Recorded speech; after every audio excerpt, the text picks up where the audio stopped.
Fala galera, tudo bem? Eu sou o Gui Pacheco, correspondente do Educação e do Universidades Portuguesas aqui em Portugal. Hoje eu queria conversar com vocês dentro da nossa série Brasil versus Portugal, em que a gente compara um pouco os dois países. Eu gostaria de falar sobre as dimensões de Portugal, fazer uma radiografia do que é o país, do ponto de vista geográfico, do ponto de vista da sua administração, da política, para a gente entender, para vocês entenderem onde é que vocês estão pisando. É muito importante que a gente tenha essa bússola, que a gente tenha esse mapa quando a gente chega num novo país. Eu vou tentar, na medida do possível, comparar o que for comparável entre Brasil e Portugal, tá? Bom, Portugal é um país pequeno, um país que se situa na Península Ibérica. Ele tem fronteira apenas com a Espanha e do outro lado você tem o mar, o Atlântico, e talvez seja por isso mesmo que os portugueses se lançaram nessas grandes aventuras na época dos descobrimentos, e foram um grande país, um dos maiores países do mundo naquela época. Enfim, Portugal é um país pequeno. Portugal é do tamanho de Pernambuco, menor que Pernambuco, do tamanho de Santa Catarina no Brasil. Um país que tem pouco mais de 10 milhões de habitantes, uma população menor do que a da cidade de São Paulo.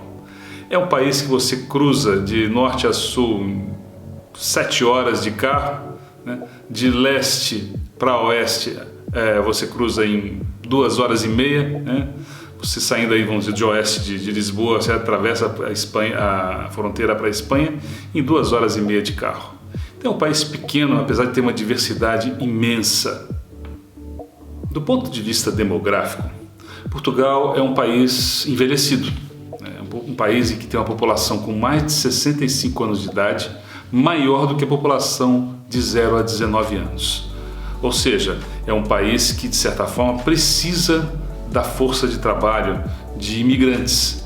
É um país que vai envelhecendo e envelhece por quê? Porque oferece qualidade de vida, oferece saúde, oferece saneamento básico, e isso faz com que as pessoas tenham uma expectativa de vida maior. Ao mesmo tempo, a taxa de natalidade vem diminuindo ano a ano. Ou seja, a tendência da população de Portugal, se não fossem os imigrantes, era de fato estar diminuindo ano a ano. E sem a força de trabalho para manter esse país funcionando, uma vez que essa população envelhecida se aposenta e não continua trabalhando.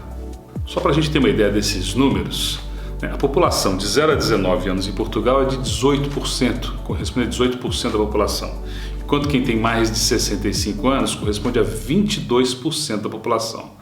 Comparando com o Brasil, de 0 a 19 anos é uma população que beira os 29%, e com mais de 65 anos apenas 9% da população.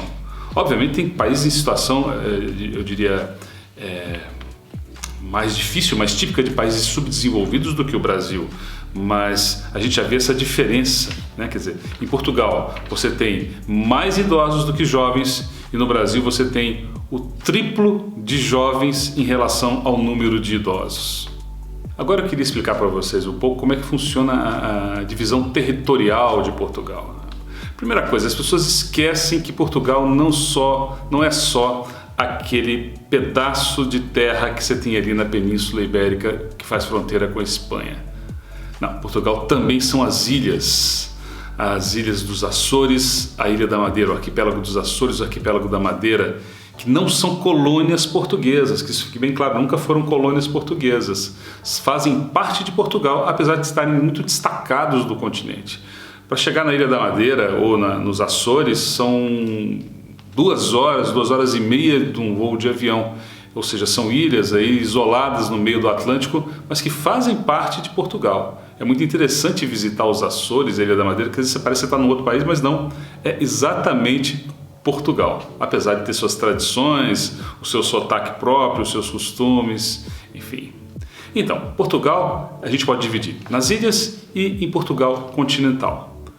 O Brasil é um país que é dividido em estados, e depois os estados se dividem em municípios. Portugal não tem essa divisão de estados, até porque é um país que tem o tamanho de um estado do Brasil. Portugal, na verdade, é dividido em distritos.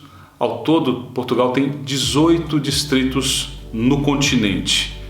Como é que eu vou dizer o que são distritos? Seriam mini-estados. O mais parecido com o que seriam esses distritos, em termos de comparação com o Brasil, seria o Distrito Federal. O Distrito Federal que é pequeno, e mesmo dentro do Distrito Federal você tem cidades, né? Cidades. É mais ou menos como funciona Portugal. Imagina Portugal como sendo um país que tem 18 distritos, 18 mini-estados. Cada um desses distritos, ele se subdivide em municípios ou concelhos. Os nomes desses 18 distritos de Portugal correspondem normalmente à cidade mais importante, a maior cidade desses distritos. Então você tem aí o distrito de Viana do Castelo, Braga, Vila Real, Bragança, Porto, Aveiro, Coimbra, Leiria, Lisboa, Setúbal, Évora, Beja, Faro, enfim, ao todo são 18 distritos que compõem o país. Cada um desses distritos ele é dividido em concelhos com a letra C, não pense que está errado se você vê escrito dessa forma. Concelhos ou municípios, como a gente também pode chamar. Tá? Ao todo, esses 18 distritos portugueses aí, eles têm 308 concelhos, então Portugal tem 308 municípios, sendo 278 no continente, mais 11 na Madeira e 18 nos Açores. Só para ter uma ideia, Lisboa, né, cidade mais importante do país, a capital do país. Lisboa é um distrito, tá, que possui 16 municípios, dentre eles o município de Lisboa. Tá? É a mesma coisa que você imaginar, o estado do Rio de Janeiro, a capital, o Rio de Janeiro. O distrito de Lisboa, que é muito menor do que um estado, ele tem 16 cidades, 16 concelhos, sendo que um deles mesmo é o Concelho de Lisboa, que é aquilo que a gente conhece mesmo turisticamente, Torre de Belém, Castelo de São Jorge, Alfama, então, aquela parte turística, né, que aparece nas fotos, aquilo ali seria o Concelho de Lisboa, que está dentro do distrito de Lisboa. Tá claro? Agora, vamos descendo um pouco mais, colocando a lupa. Cada um desses concelhos ele é subdividido em freguesias. Tá? Freguesias, se a gente fosse comparar com o Brasil, seria como se fossem administrações regionais ou subprefeituras. Tá? Não são necessariamente os bairros, porque cada freguesia também se subdivide em bairros. É um nome engraçado, né? Freguesia. No Rio de Janeiro tem um bairro chamado Freguesia. Em São Paulo você tem a Freguesia do Ó. Essa é uma divisão muito antiga. A freguesia corresponde à paróquia. Alguns países têm essa subdivisão ainda, né? Em freguesias ou paróquias, ou seja, é uma divisão herdada ainda do tempo da Igreja Católica, do tempo que a Igreja tinha essa dominação, tinha capacidade de registrar as pessoas. Então, lembrando, o país ele é subdividido em distritos. Cada distrito é subdividido em concelhos ou municípios e cada um desses concelhos ou municípios é subdividido em freguesias. Tá? A freguesia, ela como subdivisão, é interessante porque às vezes você precisa de um atestado de residência de onde você mora em Portugal. Você tem que ir aonde? Na junta de freguesia, que é como se fosse essa administração regional. Uma curiosidade, aqui em Portugal, se você tem um cão, você precisa registrar esse cão na freguesia. Tá? E se você larga o seu cão por aí, é uma multa muito pesada. Então você vai fazer esse registro onde? Na freguesia de onde você mora. Certo? Agora vamos falar um pouquinho sobre o sistema político português, como é que o país é administrado, como é que é essa organização administrativa do país comparando com o Brasil. Tá? O Portugal tem um regime que é chamado de semipresidencial, que com um forte pendor aí para o parlamentarismo. Deixa eu explicar um pouquinho isso, porque a gente não está muito acostumado com isso aí no Brasil. O Brasil tem um regime presidencialista, ou seja, você tem um presidente da República eleito pelo voto direto, que ele é o chefe de Estado e o chefe de governo. O que isso significa, chefe de Estado, chefe de governo? Ele, como chefe de Estado, ele representa as instituições, ele é o guardião das instituições do país. E como chefe de governo, ele é o cara que toca o dia a dia, é a pessoa que realmente governa, que comanda o país, que tem os seus ministérios, os seus ministros e toca a administração do país. Em Portugal, são duas figuras diferentes, Você tem o presidente da República e o primeiro-ministro. O primeiro-ministro, sim, é o chefe de governo nesse regime parlamentarista. Ele é que toca o dia a dia, enquanto o presidente da República é uma figura mais institucional, que representa o país, que garante a segurança das instituições. O presidente da República em Portugal, assim como no Brasil, ele é eleito pelo voto direto da população. Tá?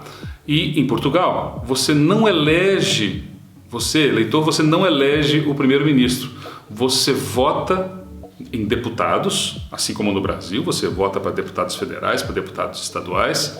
Em Portugal, você vota para deputados que compõem a Assembleia da República. E a partir dessa divisão, dessa divisão de eleitos, é que se escolhe o primeiro-ministro. Obviamente, quem detiver a maioria acaba tendo a primazia nessa escolha. Não necessariamente quem tem a maioria também vai ter o seu primeiro-ministro. Vai depender de uma composição entre os partidos. Isso é importante entender, quer dizer, muito diferente do Brasil, em que você vota nas pessoas. Você vota num deputado X, num senador Y. Aqui não, você vota numa lista de candidatos do partido. Tá? Então é um pouco diferente. É curioso porque em Portugal o presidente da República ele é um presidente dito de centro-direita, é uma pessoa muito popular, muito querida no país, né? É o senhor Marcelo Rebelo de Sousa, que as pessoas carinhosamente chamam de Marcelo. Ele é um camarada de centro-direita, um cara que foi eleito pelo voto direto. E ele convive com o primeiro-ministro, que não é do mesmo leque partidário, ele é de centro-esquerda, é um primeiro-ministro socialista, o senhor António Costa, mas há uma convivência absolutamente pacífica e respeitosa. Talvez esse seja um dos segredos porque as coisas funcionam tão bem em Portugal, do ponto de vista político, do ponto de vista administrativo e até mesmo do ponto de vista do combate à pandemia. Então, só para a gente recapitular e entender melhor, né? No Brasil você tem presidente da República, você tem o Senado e uma Câmara dos Deputados, né, caráter federal. Nos estados você tem deputados estaduais que compõem as assembleias legislativas e nas cidades você tem os prefeitos e as câmaras de vereadores. Quer dizer, essa é a divisão do Brasil. Em Portugal não. Você tem o presidente da República, você tem um primeiro-ministro, você tem uma Assembleia da República, você não tem Senado em Portugal, é um órgão unicameral, é uma Câmara só, você não tem senadores, você tem deputados.